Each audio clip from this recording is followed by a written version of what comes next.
And now, ladies and gentlemen, introducing Voice del Monte.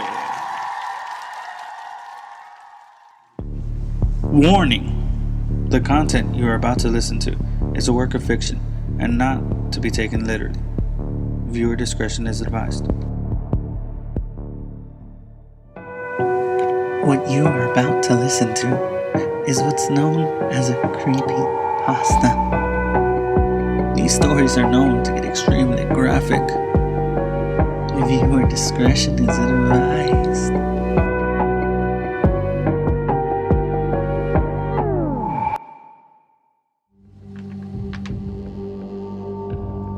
Russian researchers in the late 1940s kept 5 people awake for 15 days. Using an experimental gas-based stimulant, they were kept in a sealed environment to carefully monitor their oxygen intake so the gas didn't kill them, since it was toxic in high concentrations. This was before closed-circuit cameras, so they had only microphones and 5-inch thick glass porthole-sized windows into the chamber to monitor them. The chamber was stocked with books, cots to sleep on but no bedding, running water, and toilet, and enough dried food to last all 5 for over a month. The test subjects were political prisoners, deemed enemies of the state during World War II. Everything was fine for the first 5 days. The subjects hardly complained, having been promised, falsely, that they would be freed if they submitted to the test and did not sleep for 30 days. Their conversations and activities were monitored, and it was noted that they continued to talk about increasingly traumatic incidents in their past, and the general tone of their conversation took on a darker aspect after the 4-day mark. After 5 days, they started to complain about the circumstances and events that led them to where they were, and started to demonstrate severe paranoia. They stopped talking to each other and began alternately whispering to the microphones and one-way mirrored portholes. Oddly, they all seemed to think they could win the trust of the experimenters by turning over their comrades, the other subjects in captivity with them. At first, the researchers suspected that this was an effect of the gas itself.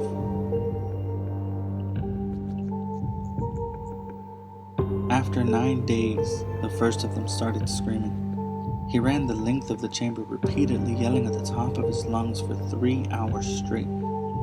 He continued attempting to scream, but was only able to produce the occasional squeak. The researchers postulated that he had physically torn his vocal cords. The most surprising thing about this behavior is how the other captives reacted to it, or rather didn't react to it. They continued whispering into the microphones until the second of the captives started to scream. The 2 non-screaming captives took the books apart, smeared page after page with their own feces, and pasted them calmly over the glass portholes. The screaming promptly stopped. So did the whispering to the microphones. After 3 more days had passed, the researchers checked the microphones hourly to make sure they were working, since they thought it impossible that no sound could be coming with 5 people inside. The oxygen consumption in the chamber indicated that all 5 must still be alive. In fact, it was the amount of oxygen 5 people would consume at a very heavy level of strenuous exercise. On the morning of the 14th day, the researchers did something they said they would not do to get a reaction from the captives.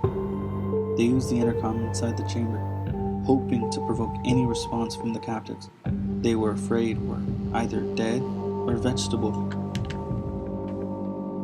They announced, "We are opening the chamber to test the microphones. Step away from the door and lie flat on the floor, or you will be shot. Compliance will earn one of you your immediate freedom." To their surprise, they heard a single phrase in a calm voice respond, "We no longer want to be freed." Debate broke out among the researchers and the military forces funding the research. Unable to provoke any more response using the intercom, it was finally decided to open the chamber at midnight on the 15th day. The chamber was flushed of the stimulant gas and filled with fresh air, and immediately voices from the microphones began to object. 3 different voices began begging, as if pleading for the life of loved ones, to turn the gas back on. The chamber was opened and the soldiers sent in to retrieve the test subjects. They began to scream louder than ever, and so did the soldiers when they saw what was inside. 4 of the 5 subjects were still alive, although no one could rightly call the state that any of them were in life. The food rations, past day 5, had not been so much as touched. There were chunks of meat from the dead test subject's thigh and chest stuffed down the drain in the center of the chamber, blocking the drain and allowing 4 inches of water to accumulate on the floor. Precisely how much of the water on the floor was actually blood was never determined. All 4 surviving test subjects also had large portions of muscle and skin torn away from their bodies.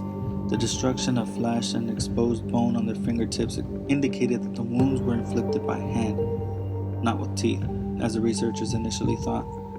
Closer examinations of the position and angle of the wounds indicated that most, if not all, of them were self-inflicted. The abdominal organs below the rib cage of all 4 test subjects had been removed, while the heart, lungs, and diaphragm remained in place. The skin and most of the muscle attached to the ribs had been ripped off, exposing the lungs through the rib cage. All of the blood vessels and organs remained intact. They had just been taken out and laid on the floor, fanning out around the eviscerated but still living bodies of the subjects. The digestive tract of all 4 could be seen to be working, digesting food. It quickly became apparent that what they were digesting was their own flesh that they had ripped off and eaten over the course of days. Most of the soldiers were Russian special operatives at the facility, but still many refused to return to the chamber to remove the test subjects. They continued to scream to be left in the chamber and alternately begged and demanded that the gas be turned back on, lest they fall asleep. To everyone's surprise, the test subjects put up a fierce fight in the process of being removed from the chamber. One of the Russian soldiers died from having his throat ripped out. Another was gravely injured by having his testicles ripped off and an artery in his leg severed by one of the subject's teeth. Another 5 soldiers lost their lives if you count the ones that committed suicide in the weeks following the incident. In the struggle, one of the 4 living subjects had his spleen ruptured and he bled out almost immediately. The medical researchers attempted to sedate him, but this proved impossible. He was injected with more than 10 times the human dose of a morphine derivative and still fought like a cornered animal, breaking the ribs and arm of one doctor. His heart was seen to beat for a full 2 minutes after he had bled out, to the point where there was more air in his vascular system than blood. Even after it had stopped, he continued to scream and flail for another 3 minutes, struggling to attack anyone in reach, and just repeated the word "more" over and over, weaker and weaker, until he finally fell silent. The surviving 3 test subjects were heavily restrained and moved to a medical facility. The 2 with intact vocal cords continuously begged for the gas, demanding to be kept awake. The most injured of the 3 was taken to the only surgical operating room that the facility had. In the process of preparing the subject to have his organs placed back within his body, it was found that he was effectively immune to the sedative they had given him to prepare him for surgery. He fought fiercely against his restraints when the anesthetic gas was brought out to put him under. He managed to tear most of the way through a 4-inch wide leather strap on one wrist, even though the weight of a 200-pound soldier was holding that wrist as well. It took only a little more anesthetic than normal to put him under, and the instant his eyes fluttered and closed, his heart stopped.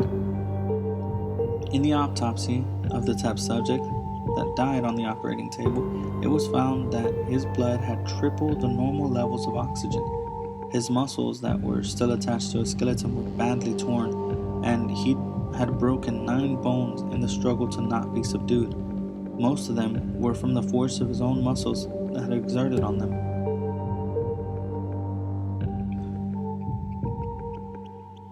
The second survivor had been the first of the group of 5 to start screaming. His vocal cords were destroyed. He was unable to beg or object to surgery.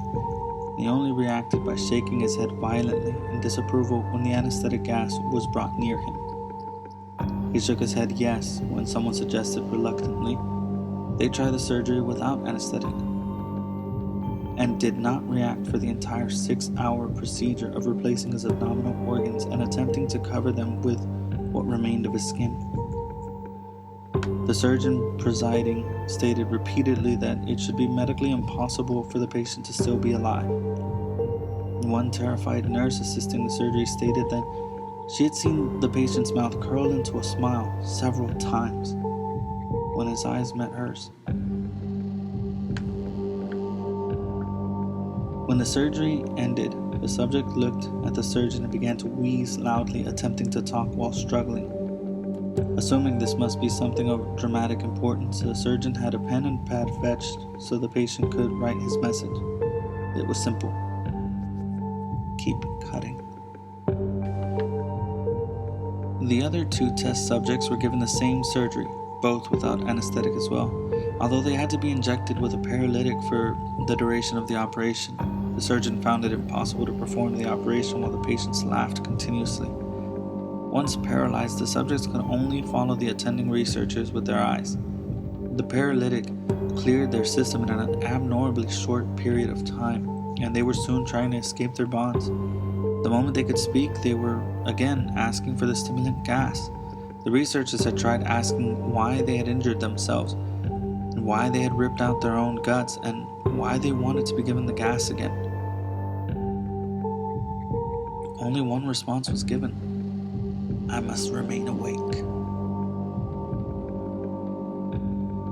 All 3 subjects' restraints were reinforced, and they were placed back into the chamber, awaiting determination as what should be done with them. The researchers, facing the wrath of the military benefactors for having failed the stated goals of their project, considered euthanizing the surviving subjects. The commanding officer, a former KGB agent, instead saw potential and wanted to see what would happen if they were put back on the gas. The researchers strongly objected but were overruled. In preparation for being sealed in the chamber, the subjects were connected to an EEG monitor and had their restraints padded for long-term confinement. To everyone's surprise, all of them stopped struggling the moment it was let slip that they were going back on the gas. It was obvious that at this point, all 3 were putting up a great struggle to stay awake. One of the subjects that could speak was humming loudly and continuously. The mute subject was straining his legs against the leather bonds with all his might, first left, then right, then left again, for something to focus on. The remaining subject was holding his head off of his pillow and blinking rapidly. Having been the first to be wired to the EEG, most of the researchers were monitoring his brainwaves in surprise. They were normal most of the time, but sometimes flatlined inexplicably. It looked as if he was repeatedly suffering from brain death before returning to normal. As they focused on the paper scrolling out of the brainwave monitor, only one nurse saw his eyes slip shut. At the same moment his head hit the pillow, his brainwaves immediately changed to that of deep sleep, then flatlined for the last time as his heart simultaneously stopped. The only remaining subject that could speak started screaming to be sealed in now. His brainwaves showed the same flat lines as the one who had just died from falling asleep. The commander gave the order to seal the chamber, with both subjects inside, as well as the 3 researchers. One of the named 3 immediately drew his gun and shot the commander point blank between the eyes, then turned the gun to the mute subject and blew his brains out as well. He pointed his gun at the remaining subjects, still restrained to a bed, as the remaining members of the medical team fled the room. "I won't be locked in here with these things, not with you!" he screamed at the man strapped to the table. "What are you?" he demanded. "I must know." The subject smiled. "Have you forgotten so easily?" the subject asked. "We are you. We are the madness that lurks within you, begging to be free every moment in your deepest animal mind. We are what you hide from in your beds every night. We are what you sedate into silence and paralysis when you go to the nocturnal haven where we cannot tread. The researcher paused, then aimed at the subject's heart and fired. The EEG flatlined as the subject weakly choked out. So, nearly.